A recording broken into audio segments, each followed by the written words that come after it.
kakhulu bazalwane incwadi ka First King chapter number 1 verse number 50. But before sifunde yena chapter 1 verse number 50, there is incwadi evulwe I think on Friday, Friday, umama umbili eqoqa umnikelo. Yasivele yangithinta kakhulu khona ingxenye ayishiyile. Le ngxenye ayishiyile ngicela ukuthi siyibambe namhlanje. Ivesi elingenhla nje chawa mawusakhumbula ukuthi bethe u29 incwadi ka First Chronicles zokuqala chapter 29 verse number ubufunda u17 kodwa ngicela uye ku verse number 16. Chronicles zokuqala chapter number 29 verse number 16. Yes. Verse number 16. Yes. Jehova nkulunkulu wethu zonke lezi zinto esizilungisele ukwakhela igama lakho elingcwele indlu zivela esandleni sakho. Cela si underline asisho sonke makuthi asikakabhoreki asisho sonke zonke lezi zinto esilungisile ukwakhela wena indlu yakho zivela kubani? Esandleni sakho. Yebo. Zonke zingezakho. Zonke zingezakho. Verse number 17. Awu seyiphelile njalo? Yes. Okay, siyabonga. Ngicela ukufunda ngesingisi ngoba kusho ukuthi chawe lesingisi isizulu sheshe siqede. Isingisi mase ngiqedile ukuthandaza then you can go back to your places. Amen. All right, isingisi sithi verse number 16, God our God, all this material, these piles of stuff for building a house of worship for you, honoring your holy name. Going to underline it all came from you. Somebody shout, it all came from you. It was all yours. Now, okay, bese ngaqedi lapho. It was all yours in the first place. In the first place, before it came to me, it belongs to you. Now, sibeqoqa material yokwakha la indlu kaNkulunkulu. And masibe iqoqile material uDavid unikelile nebandla lanikela imaterial yokwakha indlu kaNkulunkulu. But uma iqeda nje yonke into kusho ukuthi that was a blessing ayikhuluma phezulu kwale material uDavid. Uthi ke sibonga amandla ability yokuthi usinikeze wona ukuba sikwazi ukunikela ngalokho sikulethe endlini yakho.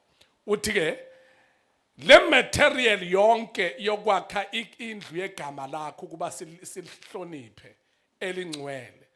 Uthi ke imaterial eqhamuka kuwe, it came from you, it was yours in the first place. Kusho ukuthi ngamanye amazwi konke kusiqhamuka uNkulunkulu akunikeza thina nathi sikuthatha sikubuyisela back kuyena because we understand that it is not ours. It doesn't belong to us, but it belongs to God. Ngicela umtshela sethu zathi makhelwane kuzoba lula ukubamba isemoni yanamhlanje emfishane bese siyathandaza siyaphuma ngo-12. Kuzoba lula ukuthi u-understand ukuthi kukhona into ofuneka uqonde ukuthi konke onakho akusikho kwakho. Ake ngiphinde futhi yonke into onayo akusiyona yakho but ingekabani ingekaNkulunkulu. Uma unengqondo ethi akusikho kwakho angeke kube nzima ukukhonza ngakho. But mawungenayo ingqondo ethi lento onayo uthi lento onayo ivela kwi-ability yakho kuzoba nzima ukukhonza uNkulunkulu ngakho. Amen emncane futhi kulungile ngiphinde futhi. Ngicela ungitshele sethu ukuthi makhelwane yonke into onayo akusiye yakho. Whether imali, whether umuzi, whether imonto idrivayo, whether imaterial noma ngabe yini, noma ngabe amen, noma ngabe umfazi, noma ngabe indoda akusikho kwakho. Akazi amen ukhona la ekhaya. Nje sethu uthi akusikho kwakho ngisho ungahlala naye kuthiwa the two shall become one akusikho kwakho. Yonke lento ibhilonga kuNkulunkulu. Mhla wakwenza kwaba ngokwakho uyobona istruggle esiyoba khona. Istruggle esiyovezwa ukuthi yonke into uyenze yaba ngeyakho. ayikho into emhlabeni engeyakho yonke into ivela kuNkulunkulu ingakho athi ke uDavid it belongs to you it was already from you from the first place because it already or from the first place it was it belongs to you somebody shout it belongs to you bengokwakho vele awu amen nemali bengeyakho ngishabe imillion akusile lakho noma abe kuthiwa uthola imillion akusilone lakhe elikaNkulunkulu somebody shout elikaNkulunkulu kuyoba lula ukuba ukhonze uNkulunkulu mawunaleyo understanding now ke ingibambile lento mayifunda umambili namuza ukuthi ujekjela kanjani ngomnikelo ingozi kakhulu uma ifunda amavesi omnikelo akadlani nezingane umambili esimeni saphakade kuze kwasho uBishop Manqelo wathi khona ivesi alifundile wathi ngilizwe lihlala kakhulu enhlizweni uyingozi kakhulu kusho ukuthi ubeyibambezela esimeni saphakade engakhotha amavesi somebody shout hallelujah inkosi yomsama inibusise naw ke masize enkosini asibe nayo into ukuthi yonke into esinayo ayibelong kuthini ibelonga kuyena but I've come to ukuba wena obhalayo sikhulume ngezinto ezifew the first one into ethi Happy Women's Month eyokuqala leyo bazalwane eyokuqala ithi Happy Women's Month so siyahalalisela nina nonke bantu besifazane inkosi yomsama inibusise nibhaliwe kule Bible engizolifunda manje ithi Happy Women's Month akube inyanga enhle yini angiphethe imbali zeni namhlanje kodwa Happy Women's Month somebody shout hallelujah noma zingekho imbali zeni namhlanje kodwa happy hallelujah Women's Month praise the name of Jesus Christ I will be hosting one of namhlanje ebusuku bazalwane uhlelo lwama ungalilaleli ngathi usuyaphuthelwa ngempela ke manje engathi uphuthelwa ngempela umpostoli umuzi weyigwili inxumala into ayishumayelayo lapha emsakazweni apha yanilaleli ngempela ngoba kube kuthiwa niyalalela ngabe into eshunyayelwa umpostoli umuzi weyigwili engimfaka lapha emsakazweni bafowethu ngithi niyaphuthela kulungile nginiyeke ninjalo ngizoba nowesifazana ukhona la namhlanje ongizoba naye sivula yona iWomen's Month kuyishow ngo9 to 12 namhlanje emsakazweni awu amen but ke ngicela sifunde funda ke chawe bese siyathi siyemthandazweni ngicela sinake lezi zinto lezi ezifew verse number 50 First Kings chapter number 1 verse number 50 yes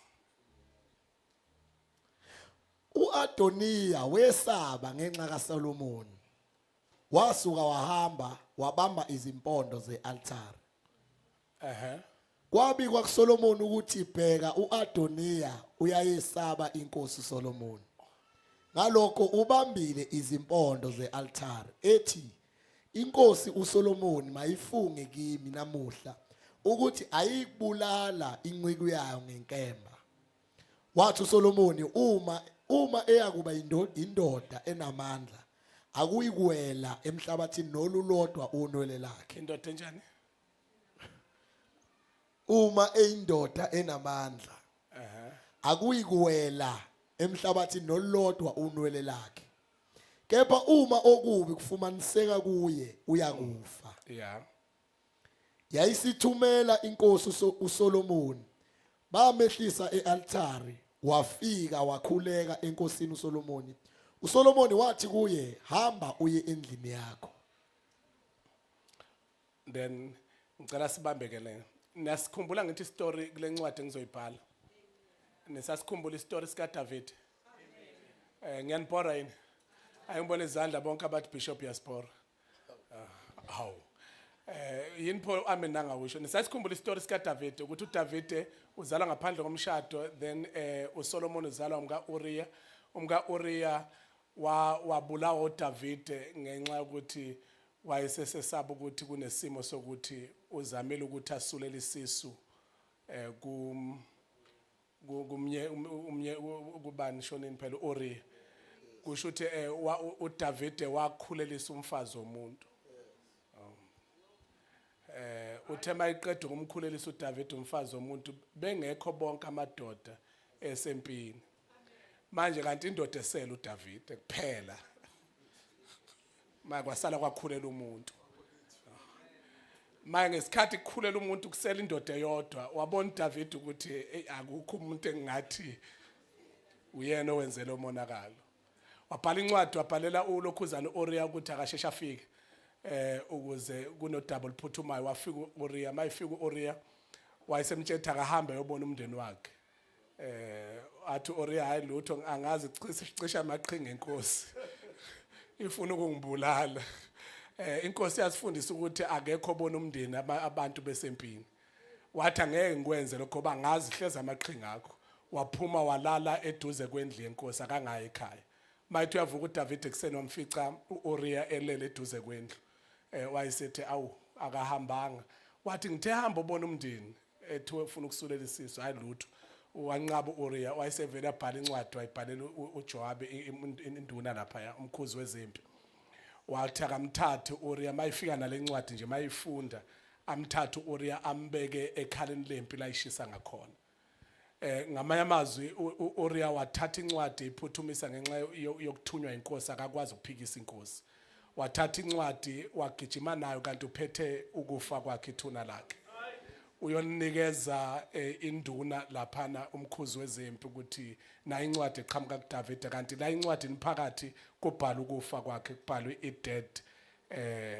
dead day yakhe wayifika wamnikeza nangempela wabeka ekhaleni lempi yashisa impi wabulawa uOriya wafa wasale ekhulele umkakhe le ekhaya ekhulelisa uDavid niyasazi ngathi story aniyazi lento engixoxayo nani ifundaphi okay kusho ukuthi ke ngesikhathi esekhulelwa isezala ke ulokhuzana wamthatha wamenza omunye wamakhosikazi akhe uDavid uOriya esefile okay nangu umprofeti efika nakuxoxwa kwenzeka yonke into wagumula ingubo yobukhosi waqoke amasaka waxolisa enkosini uNkulunkulu wabuya amukela futhi after esephendukile but ke iBhayibheli lithi uOriya umkaOriya wazala uSolomon uSolomon ngifuna ukuya kuleli verse leli ukuthi why kunele impi engaka la uSolomon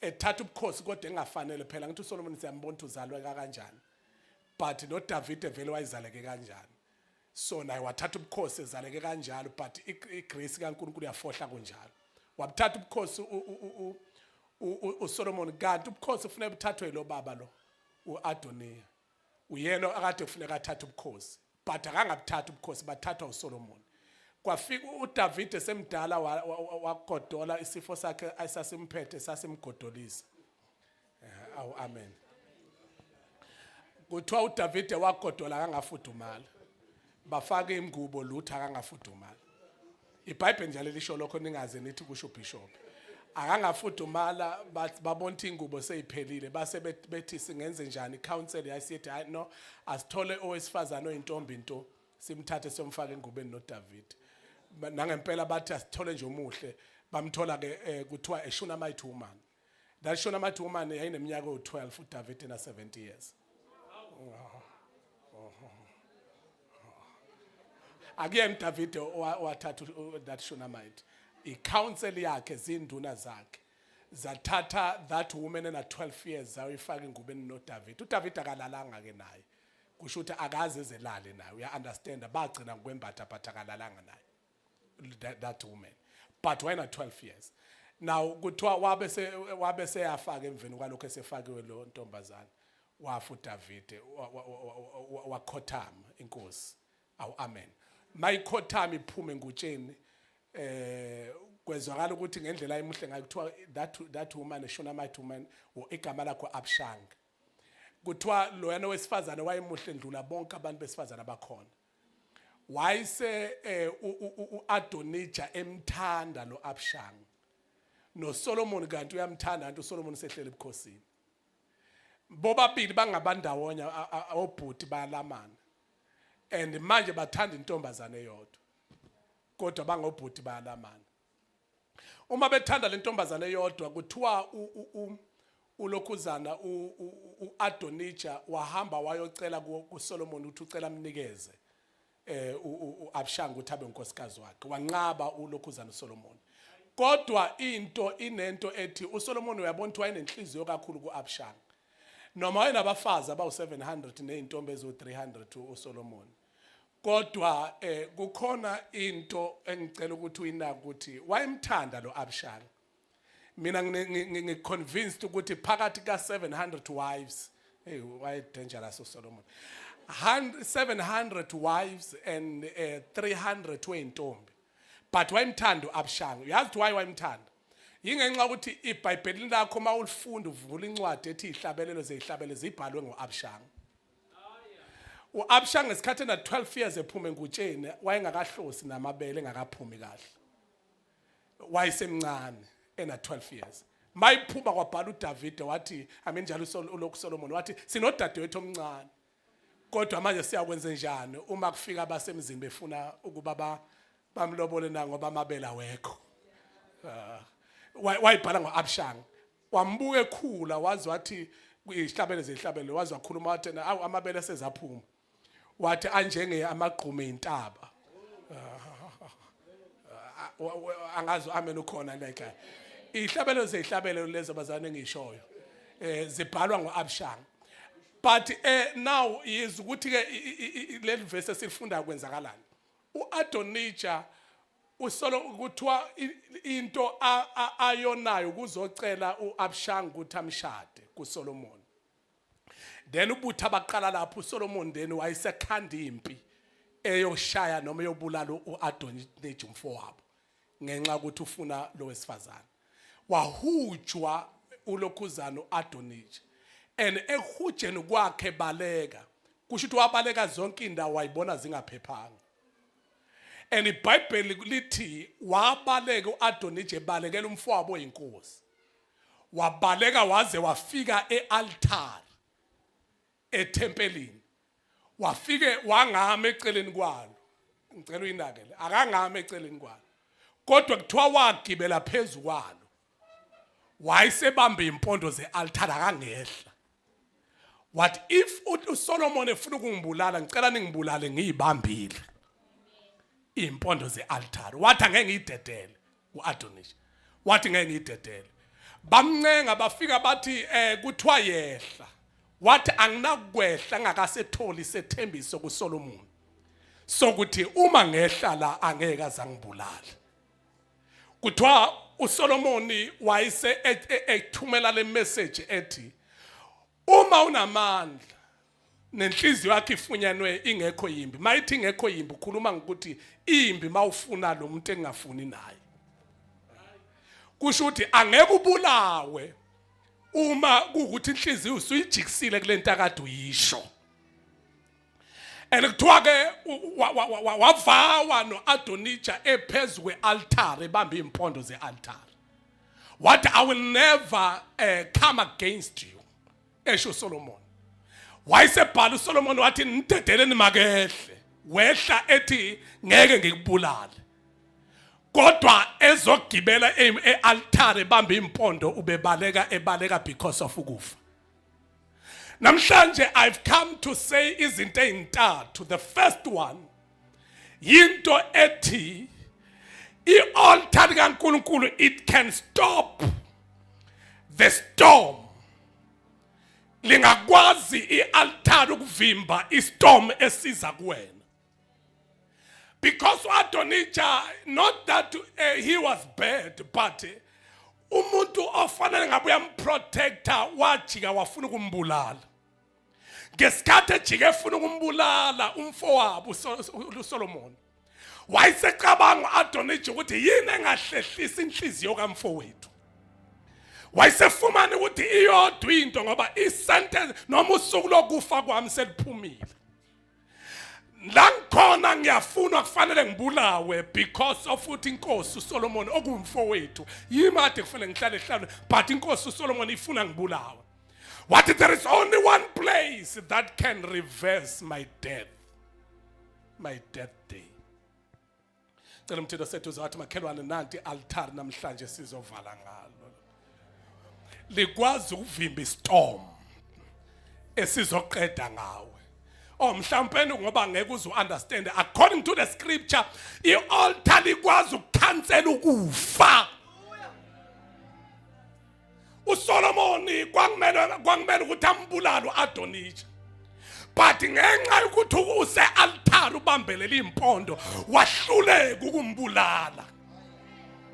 Kwambiza ukuthi akashintshe istatement kubantu akade bathumele bayobulala uAdonija.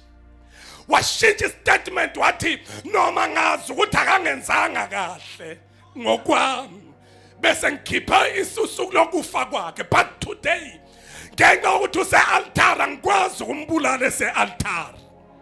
In other words, kukhona into isithe esingakwazi ukuyenza uma umuntu okuyi-altar kaSimakade. What is the altar of God today? Altar kaSomandla kwafunda ngalo umama uMbili futhi izolo chapter 9. Uthi igazi leimbuzi encwadi amaHebheru negazi leinkomo lalihlanza ingaphandle kuphela. Bese athi yena chapter number 9 verse number 13 athi kakhulu kangakanani igazi likaJesu owaphenduka waba inkabi, a sacrifice, wangena ephethe lakhe igazi e-altar likaSimakade. Uma ngene ephethe lakhe igazi bese lithi ke lahlambulula ingaphakathi nengaphandle. In other words, behlambulula ingaphandle kanti inkinga ayikho ngaphandle. Lele leimbuzi neleinkomo nalo lonke inkinga ingaphakathi.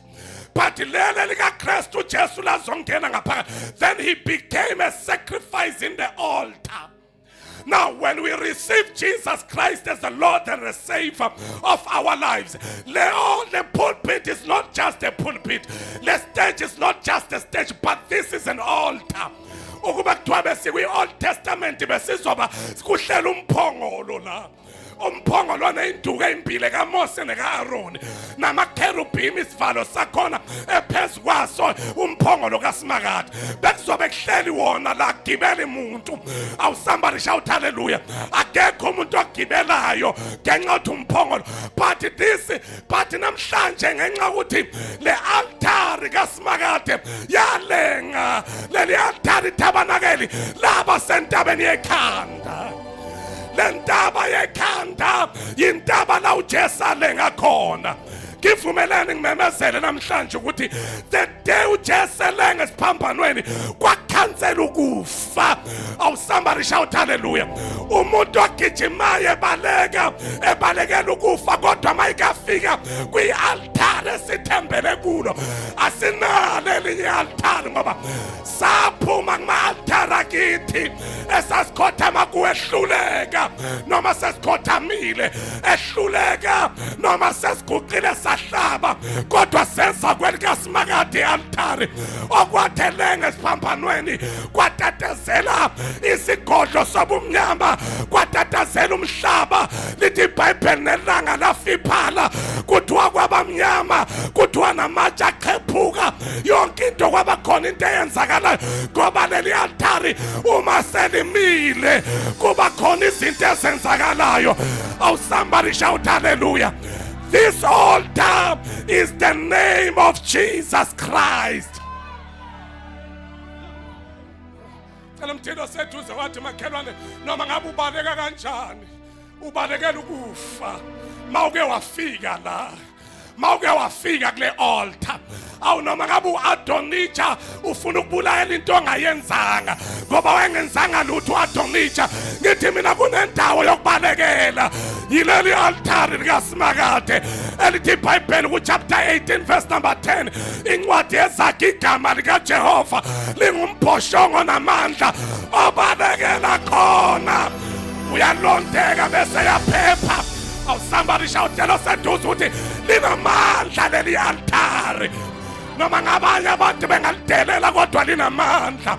Sewungabuza thina singaxoxela indaba engagcwala ukuthi ukhwaya webhuku sikutshela ukuthi ngaba sikhe emhlabeni kodwa savinjwa ekwavimbeka ukufa masifika kule altar.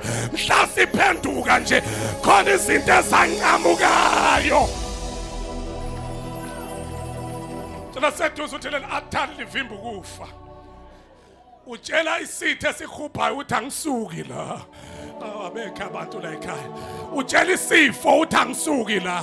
Utshela icancer uthi angisuki la. Utshela iHIV and AIDS uthi angisuki la. Utshela odokoloshi uthi angisuki la. Utshela uMatindana uthi angisuki la. Utshela spiritual husband uthi angisuki la. Utshela spiritual wife uthi angisuki la. Utshela lonke uhlobo lamadimoni olala nawe ebusuku lelo uthi angisuki la. Somebody shout hallelujah. Tshela seduze uthi makhelwane leli altari linqamula ukufa. Tshela seduze uthi listopisha ama-storms linqamula ukufa. Baningi abafika behujwa belandelwa ngama-storms la kwaJesu. Kodwa ngivumeleni ngisho ukuthi impilo yakhe yashintsha mhla ufika la saphakama ufika uphethe inkinga zakho sathi asinalutho esandleni asinayo into esingakunikeza yona sathi kodwa iyodwa into esingakunikeza yona sibheke nakho igama lika Jesu lento ekhuphayo mayime lento ekhathazayo mayiphele lento eqeda amandla mayishabalale. Abekho abantu la ekhaya usafa wafika wena kufiwe ekhaya ncwatshwa kuncwatshwa unyaka nonyaka samana sathi asiphethe manzi asiphethe mafutha kodwa into esiphethe igama lika Jehova elingumphoshoko namandla obalekela khona uyalongeka. Tshela seduze uthi obalekela khona. Ngiyashumayela nje ngiyashumayela. Tshela seduze ukuthi wafika wena ngabe kade wafa kodwa amandla leli altari avimba nabantu ababefuna ukubulalela nje impumelelo yakho. No Adonija kwakuthi nje there is a zeal ikhonta ilakazelelayo kanti khona abantu ababulala amaphupho. Abekho abantu like ababulala into ofanele ube yiyona. But I've come today ukuthi nalabo bantu abafuna ukubulalela into ofisa ukuba yiyona but i-altari likwazi ukudila nabo likhansela isifo likhansela istorm lihlehlisa istorm. Tshela seduze ukuthi wena ngabe kade wafa kodwa sibonga amandla aleli altari. 3,000 years ago lama leli altar akodwa uNkulunkulu wami. Tshela seduze ukuthi leli altari linamandla. Khuluma noseduze uthi ninamandla. Khuluma noseduze uthi ninamandla. Mawubheka thina kahle hle ngabe kade safa nabantu ababethi bafuna usibulala bayamanga ukuthi sisaphila bese siyabatshela siphiliswa ukuthi sagijima sakuleli altari. Siphiliswa yilona bese siyabahleka mabethi yini leni sigijimelayo. Bese siyabahleka uma bethi ayikho into elihambela isonto bese sibatshela ukuthi khona izinto ezehlula odokotela esibhedlela sithi khona izinto ezehlula izinyanga ezilaphayo kodwa inyanga enkulu ikhona lapho gama linguJesu Kristu waseNazaretha. Somebody shout hallelujah. Sifika odokotela bethi ayisekho into engenzeka kodwa le altari bese kuvuka igazi lika Jesu lithi ngemivimbo engashawa yona kaniphilisa. Somebody shout hallelujah. Shout hallelujah. Shout hallelujah. Shout hallelujah if you can. Thina seduze uthi makhelwane sinamandla hayi ngokwethu kodwa ngale altari. Tshela seduze ngale altari. Ngaleli altari igazi lika Jesu lenza konke.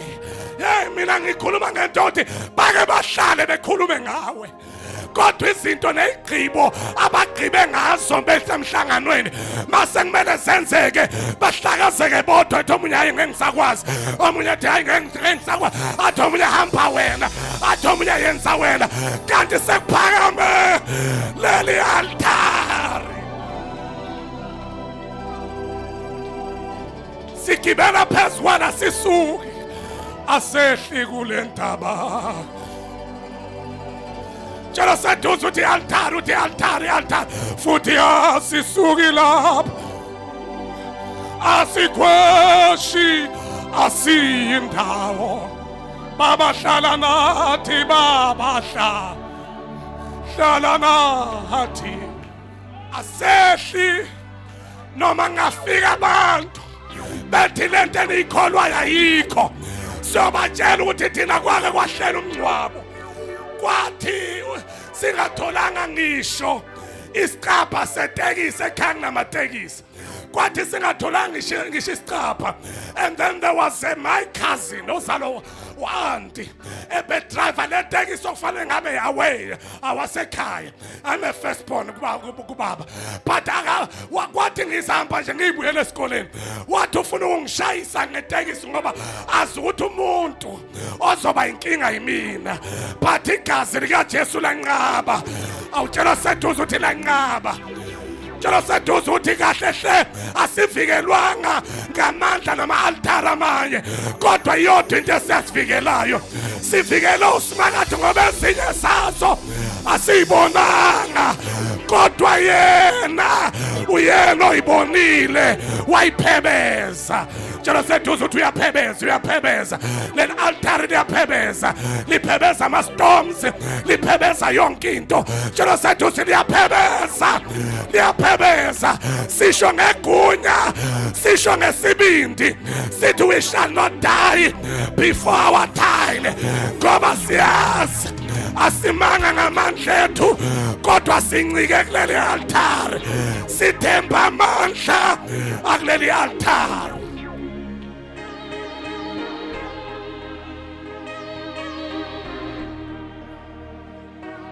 Ahlale phansi kancane. Tshela seduze uthi makhaya likhansela ukufa leli altar.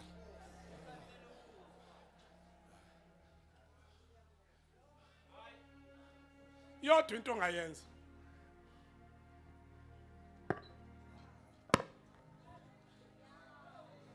Thiwa umthandazo ngolesithathu. Thiwa yisonto uthi angifike before time. Ngoba ngiyawazi amandla leli altar. Yodwa into ongayenza ukuthi tholakala kuleli altar. Ngoba yonke into ekhubayo ayikwazi ukuthinta ula. Funeka izishintshe statement. Ithi ngesakwenza lutho. Khona izinto okufuneka zifunde ukuphila nawe. Abangizwanga. Noma zingathandi. Angizwanga futhi. Khona izinto okufuneka zifunde ukuphila nawe. Noma zingathandi. Uthi omunye nje ngile esibhedlela kwathiwa nge-HIV positive. Khona ezinye izitho okufuneka zifunde ukuphila nawe. Noma zingathandi. Uthi omunye akakashiya ukuthi negative, hlukana no negative. Khona izinto okufuneka zifunde ukuphila nawe. Noma zingathandi. Kodwa wena windawo. Tshela seduze uthi awindawo wena. Tshela seduze uthi awindawo, noma ngathiwa icancer awindawo. Funeka ifunde ukuphila nawe noma ingathandi. Oh. Mayehle eDonitsha. uSolomon kwafuna ukuthi afunde ukuphila naye noma engamthandi. Ngiyadeclare namhlanje amandla owathola kule altar kaSimakade enza ukuthi uphile nabantu abakufisela ukufa kodwa uphile nabo noma bengathandi.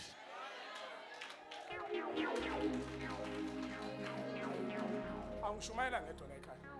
Ngishumayela ngedwa la ekhaya. Ngithi mina khona ufuna kudle nabo enkantini ngesikhathi selunch emsebenzini. Bafunde ukuhleka ihlaya lakho noma bengakuthandi.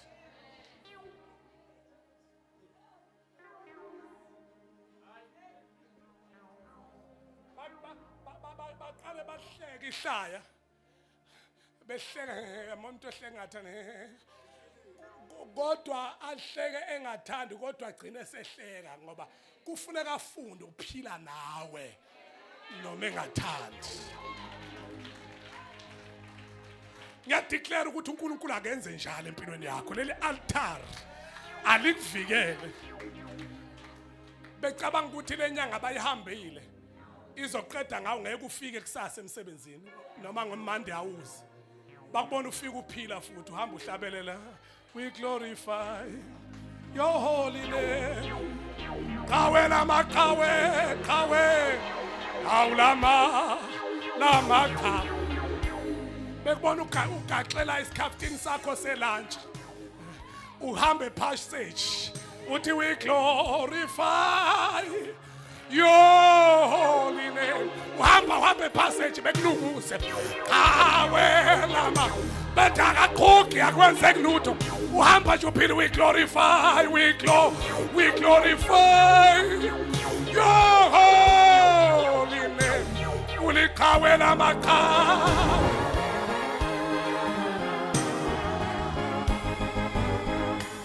khona izinto kumele ifunde ukuphila nawe ngoba uNkulunkulu enqabe nawe sebeyithumela into zabo ilwane ejike khona zinga report ukuthi sibuya khona ecabanga ukuthi uzofika ufile wena ngoba ezinye siya report ezinye ay report azibuyele emuva ziyothi sehlulekile ayitshela ukuthi kuphelile ngawe kanti ubani yena othinta thina uthinta inhlamvu yeso likaSimakade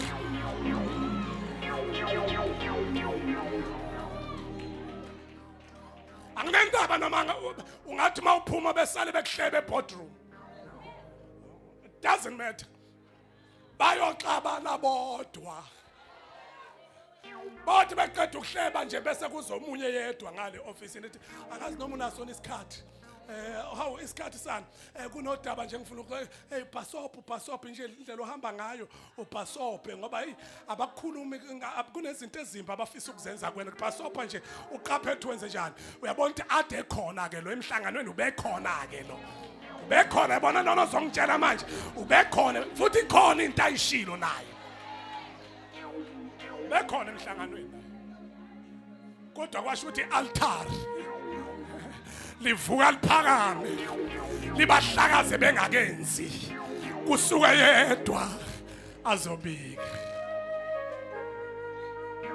sitha sika Saul sasuka wathi uSaul mayithuthi gaga ho nasi sitha lokhuzana inceke yesitha sami yathi inceke yesitha sakhe yakusakho uSaul yathi wait a minute wo angizile ukuzokubulala kodwa ngizesho nje ukuthi pasopa ngoba kusasa kuzokwenzeka ukuthi bengikhona kuhlelwa ngizokucebisa ukuthi indlela obuhamba ngayo ungahambi ngayo ishintshe namhlanje sengathi ungamtshela oseduze ukuthi uNkulunkulu ialtar liyakwenza kube khona oyedwa onqabayo angithi phela uJoseph niyamkhumbula nangekho nimbona uJoseph ngesikhathi esemgodini sebethi baqedile bahlubula ingubo bathatha ingubo yakhe bayiculisa egazini besilwaneni bathena sothi udliwe isilwane bathe mabeflathela kwakhona yedwa othi simshiye emgodini kanjani angeke sikwazi kodwa baplothe bonke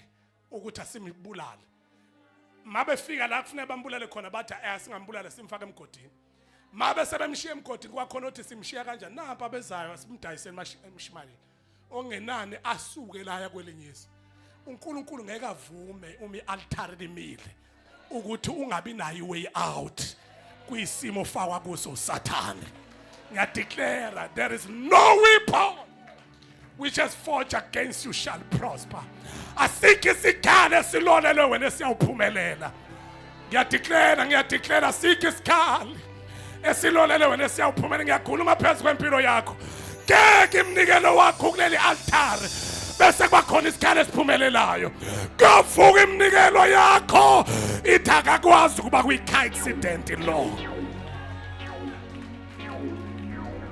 bangaba khona bonke abanye but not this one somebody shout makube njalo Nkosi somebody shout makube njalo Nkosi somebody shout makube njalo Nkosi and again okwesibili ialtar kaSimakade lishifta your season if ever bengesi season yakho kodwa kuzwakala kufika uJesu athi uyathanda ukusinda na.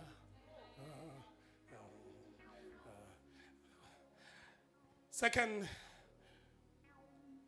Samuel chapter 24 verse 24 when I child. Samuel let's read chapter 24 verse number 24. Yes. Inkosi yathi ku-Arawuna, cha, ngiyakuthenga nokukuthenga ngenani elithile. Yeah. Ngenani elithile. Kunenceke ngifonelayo amen. Ngiyakuthenga nokukuthenga ngenani elithile. Angikunikela ngemnikelo yokushiswa kuJehova uNkulunkulu wami engeyesihle. Chawe ngicela emnikeze iBhayibheli la ngempela nanti ayifoni. Isingisi kulungile funda ngaso isingisini iBhayibheli la ngempela. Jesus Christ. Manje lenceke emhluphayo yasihlukumeza nathi. Kangcono ihlukumeze yena yedwa. Amen. Yeah.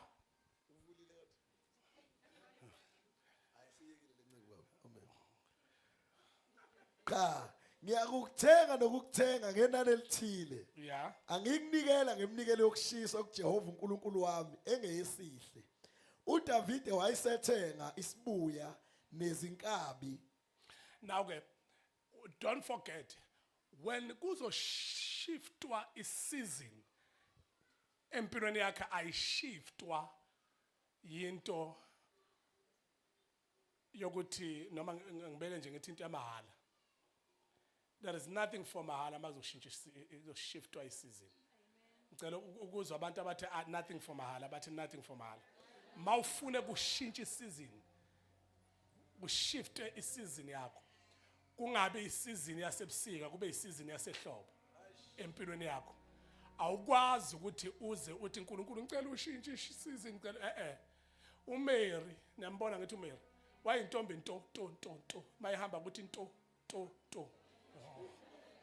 amen uMary awusambali shout amen wathi manje yathe uthi nto uMary but uthe hamba ukuthi nto avele kwakhona umuntu ombona insizwe umbona ukuthi uJoseph igama lakhe yathi nangibona intokazi yakhuleka yenza yonke into yafika kuma-elder okhabazela bathi akulungile bahlangana yaqoma intombi kwa right okay kuthe sekuqobile intombi si right kanti kuzofika i-visitation kaNkulunkulu wafika uNkulunkulu wathi wena ofumene umusa esifazaneni uyakhulela uzala indodana iqamba ngesikhathi esho njalo ngicela utshela sethu ukuthi makuzo-shift isizini tshela ukuthi makuzo-shift isizini kufuneka kube khona i-sacrifice oyenzayo ungayenzeli noma bani but uyenzela uNkulunkulu. Akekho umuntu ofanele kushift isizini kanti akazenze sacrifice.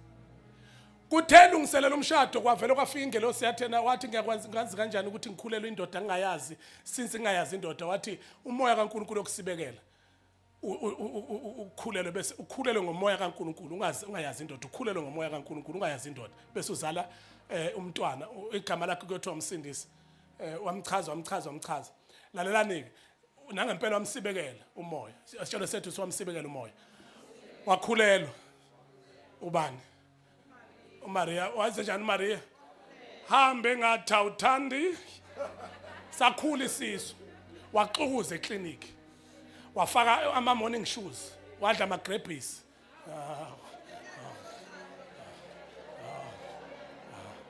awangazi amen ukhona la ekhaya wadla ama grapes wabiza idogwe waphuza idogwe ngojeke waqeda nya finish eyedwa kodwa umebuzo ukuthi kanjani ukhulelo kanjani ngoba masithi siyabheka useyintombi nto ngoSeptember emhlangeni unechashazela emhlophe lokuthi uyintombi nto kodwa ngapha hambe ngathi awuthandi ngoSeptember usemhlangeni mayibuya nje emhlangeni uyaxukuza eclinic ngomsombuluko kuthiwa ingane ihamba kahle ikhula kahle ngaphakathi kodwa ngapha uyintombi nto yabona ukuthi confusion is sacrifice uyathukwa ngapha esontweni abazali bathi waze wakhulelwe sezoshada indoda ithi ayiwazi nayo ayimakazi imthinte indaba zangaka kuhamba kumiwa ku WhatsApp yonke indawo xoxwa abanye befaka ku Facebook ngoba uFacebook kunendaba engaka akusendaba ku Facebook kuyagijima kundaba kuyafika Aw, somebody shout amen. Baxoxa ngayo uMary, kwenze njani uMary this, Mary that. You know ukuthi kwenzakalani? Wenze njani a sacrifice, akangaphendula. Kodwa uNkulunkulu wagijima convince uJoseph, then you remember ngithi the story nani khona ngithi nambona ngithi aw amen. Wahamba wakhuluma naye uJoseph wathatha lokhuzana uMary wayesehamba naye bayocasha.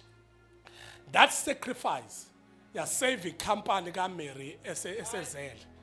uMary wayesoma business ene catering company. Ulokhuzana uJoseph wayesoma business ene business lokubaza. Bonke osofa bebaza uyena. Ulokhuzana uJoseph kwakumuzi osoma business. Uma emshadweni isimangaliso sokuqala sekuphela iwayini. Kweza yena uMary wathi we emabhodweni lapha njengoba ngikhetharisha nje hawu laphela iwayini. Wathi ngizakwenza njani icompany yami ngeke isaqashwa inhlobo phela make kwaphela iwayini umshado ungakapheli. Inkinga phela icompany ngeke isalokhuza ngoba iwayini egcina umshado right. Wayese egijima wathi Jesu ngisenkingeni ngikwi-crisis. I-crisis yami ithi icompany yami ngenzeke ishone phansi. Njengamanje iwayini seliphelile. Iwayini liphela umshado ungakapheli. Wathi uJesu manje mame wangasho ukuthi wathi mame ungene ngapi kokwami kwangakhuluma indodana kwangakhuluma umntwana wakhe kwakhuluma indodana kaNkuluNkulu. Yathi mame ungene ngapi kokwami ngoba isikhathi sami sikakashayo kanti ufuna perform imiracle yokuqala. Wayesethi kulungile uyangiphoxa bye mfundisi ngomizulu uzothandaza manje. Wathi bye uyangiphoxa bye. Waflathela uMary wayesiya kubafundi wafika kubafundi wathena nanoma ngabe ikupha kushoyo anokwenza kodwa uthe umphoxile wasuke ephoxekile ngoba nina niyathanda ukuthi maniphoxeka kanye bese niphoxeka ngempela. Mina ngikhuluma ngoJesu uthi wayiphoxana uJesu. Uyabona lapho usayibhizi na uthi uyayibeka uthi awukodwa Jesu Nkosi yami athi yemame suka la eduze ngami ungene ngapi kokwami. Kwathi kusebhizi lapho ngelinye ilanga nina uJesu wayiphoxana wathi besabhizi besathi wathi insalo yamabululu kusho uJohana. uJesu wayiphoxana kabi ucanti wayengaphoxa umfundi omkhulu amthandayo uJohana not uJohana uPetru wathi suka Sathane phambi kwami ekhuluma noPetru. Wena wangahamba uthi umfundisi ungibize ngoSathane ngashiya mina esontweni umfundisi ungibize ngoSathane akholwa ngempela uJesu wathi suka Sathane phambi kwami. Angaxolisa futhi angasho ukuthi ngiyaxolisa bengabizi wena bengisho uSathane ngoba ade zama wangazama ukwenza ama revelations ukuthi amchazele ukuthi ubeqonda ukuthini wamshiya kanjalo ethe suka Sathane.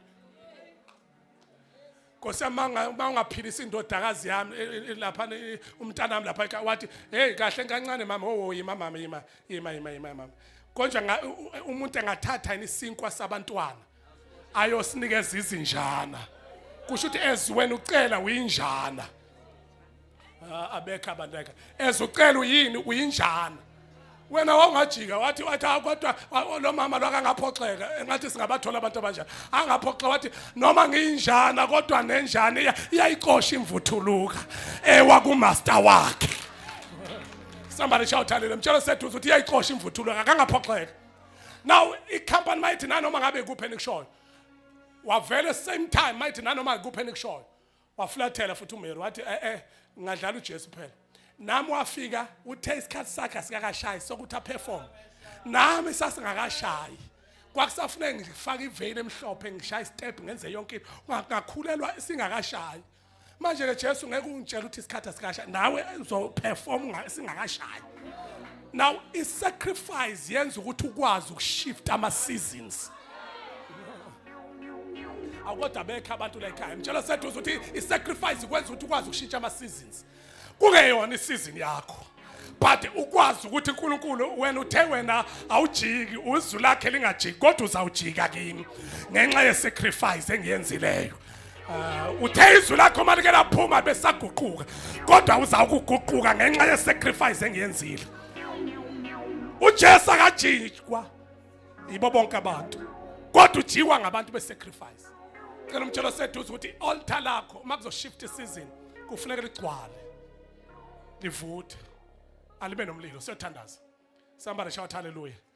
Now uDavid wanqaba ubole ukunikeza imali mahala ukuze avuse ialtar kaSimakade. Wathi uDavid ngeke ngithathe into esihle kube yiyona engivusa i-altar. Wathi ngizakulivusa ngeyikhwepha zami. I will pay for immaterial yokuvusa i-altar kaSimakade. Funeka iphume la kimi egazini. Tshela seduze uthi makhelwane ungajabulela ukukhonza kodwa ungayizwanga into ephuma kuwe. I-worship uSimakade. Amen awukho la ekhaya nje ngiyakhuluma nje. Tshela seduze uthi ungajabula ukukhonza nje. Kodwa ungafinyelelanga emzuzwini wokuzwa ukuthi le nto idle egazini. We're not alive because of our time. Now, i-altar kaSimakade mawufika kulo lisho leaving comfort behind, and then leaving comfort behind, it is a really faith that costs you something, and you cannot experience transformation if you refuse to visit the place of surrender. Then a place of surrender is where you say, I don't want ukukhonza kodwa ngakaze ngithi uNkulunkulu thatha konke kwami. A place of surrender. Then if faith yakho ayisebenzi mangakafinyelele kwinto ethi I surrender. Khona abantu abalele noNkulunkulu wami ngicela ungitshele sethu ukuthi ulala kanjani kushunyela amademoni asakuhlasela ngisho senkonzweni. Awulali kodwa mawubuka lezi zinto enizibukayo. Nabo TikTok awulali kodwa uyalala manje. Nina nenzani emthethweni? Nenzani emthethweni? Yini nenzayo? Yini niyakhaya ngempela. Now, somebody shout hallelujah. Somebody shout hallelujah. Somebody shout hallelujah.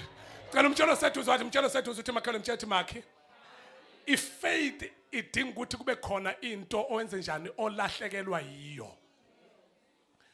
Ukuze kube khona transformation. Somebody shout ukuze kube khona transformation. So thandaza siyagijima ukuze kube khona transformation. Somebody shout ukuze kube khona transformation. And then it transformation ifuna ukuba ube umuntu ovisita kwi place of surrender. You cannot worship God ungenayo place of surrender. La khona uthi God I surrender all unto you God. Then again when you are at the altar of God you need to know that you need to die to yourself. You need to die to yourself. The true sacrifice on an altar ingaresistwa izinto ezifew. The first one ingaresistwa ukuba ne stubborn will. Come on, wena ophala ukuba ne stubborn will. Yabona khona abantu abanentando yabo endlula intando kaSimakade. Your stubborn will. Somebody shout my stubborn will. Ingavimba ukuthi uNkulunkulu asebenze empilweni yakho because noma ukhonza kodwa you are stubborn. Aze nhlangana nabantu aba stubborn. Ubantu uyakhonza uNkulunkulu ikhona into ayibeke kuyena kodwa stubborn. Futhi ubona ukuthi ufuna ngabe usekude kabi nempilo kodwa stubborn. Your stubborn will ingakwazi ukuthi it hindra shift empilweni yakho. Somebody shout hallelujah. Number 2, pride. You can't be at the altar of God, but you are full of yourself. Pride. Awukwazi ukuthi uze kodwa uyibona.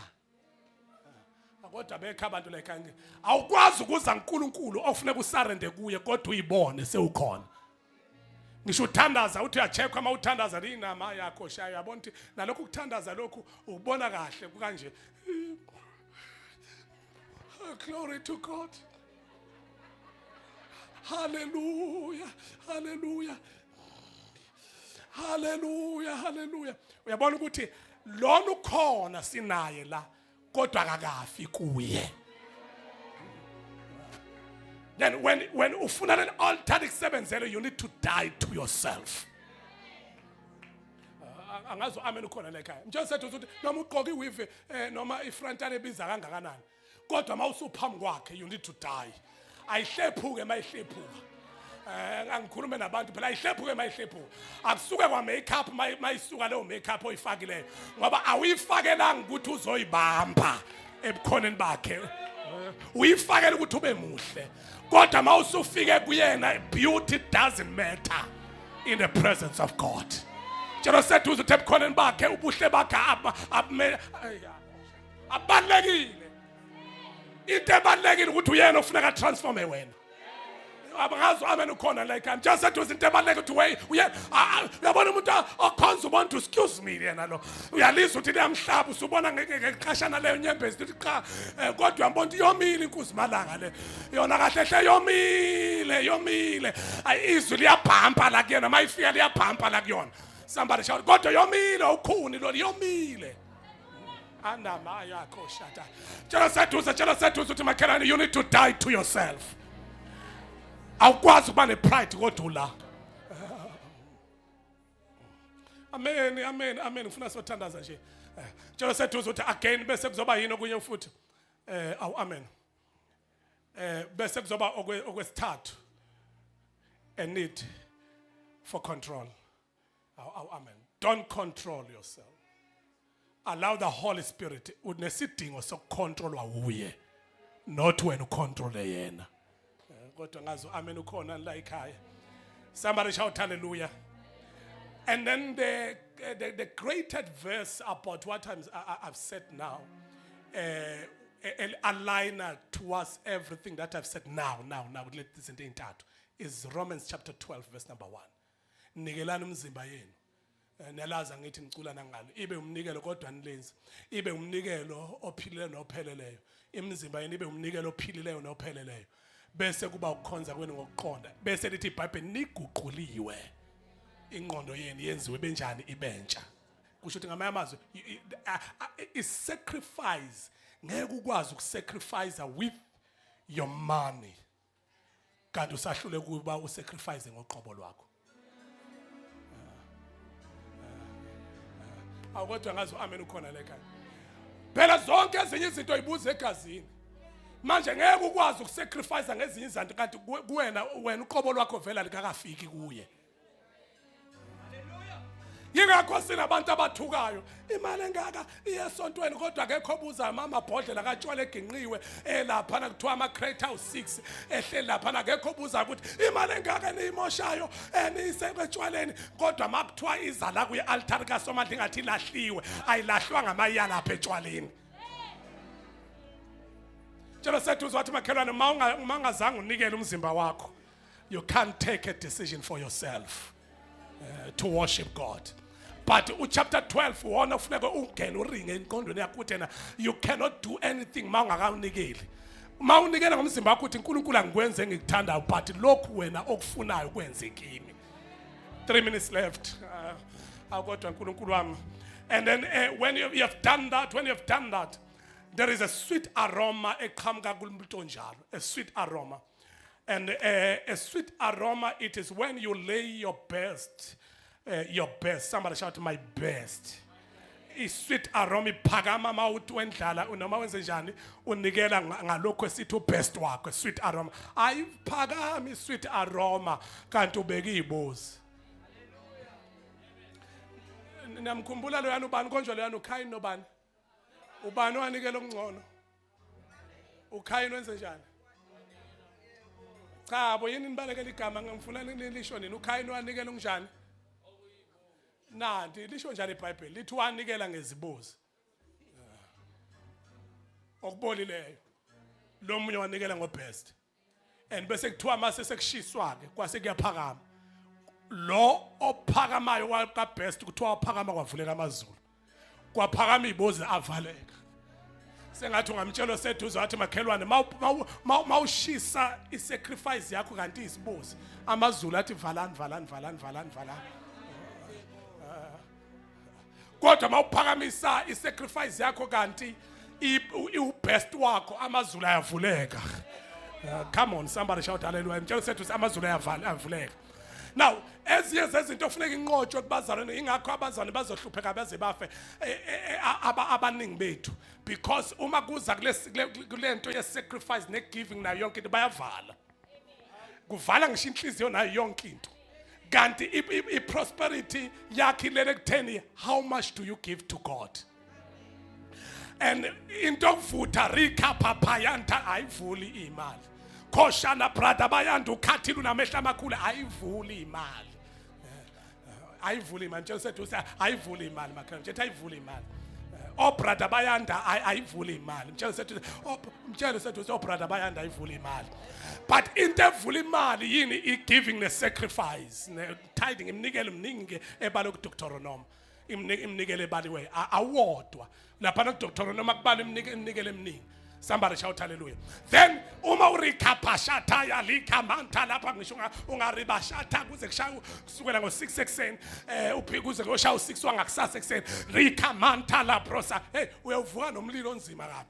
Uyothi mawuqala nje unyathela idemoni lihlehle liye kodwa ubuhlupheka. Uthi mawuthi uyathinta ubohlehlehla yonke into kodwa uhlupheka. Uthi mawuqeda lapho ukuhlehlisa idemoni kodwa ulampa ungenayo into ongayidla. Uyacabanga umuntu egcwele umlilo kodwa ehlupheka. Tshela sethu uzathi makhelwane ungagcwala umlilo kodwa uhlupheka. Khuluma nosethu uzothi ungagcwala umlilo kodwa uhlupheka.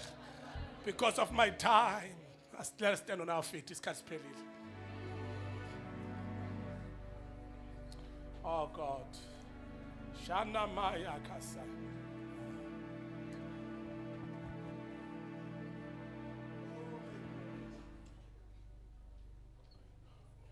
How many of you about uNkulunkulu ngiyakuzwa mina? We were praying for ukufohla kaNkulunkulu ma finances. And now as we are praying now, nganyakaza umuntu up until we pray, ngasanyakaza umuntu. Sasiyathandaza manje. Umpostoli uMagwazi izoluthe ungahambi sibusiso ungasithola ngoba uyohlangana nento ebheda uphandle kanti wabaleke sibusiso ungasitholanga. Sonke sime ngenyawo zethu. In the mighty name of Jesus Christ. Cela ungithintele seduze wathi makhelwane mthinto seduze uthi makhelwane. Nikela kuze kube sebuhlungu kube buhlungu wena. Ngesikhathi kuba buhlungu kuwe nezulu kuba buhlungu. Izulu liyamnaka umuntu okhathalela lona. Limnaka ukwendlula umuntu onganinakanga. Oh God. Nakho kuvuka komzimba kufeni na ubomi obungona aga ate ame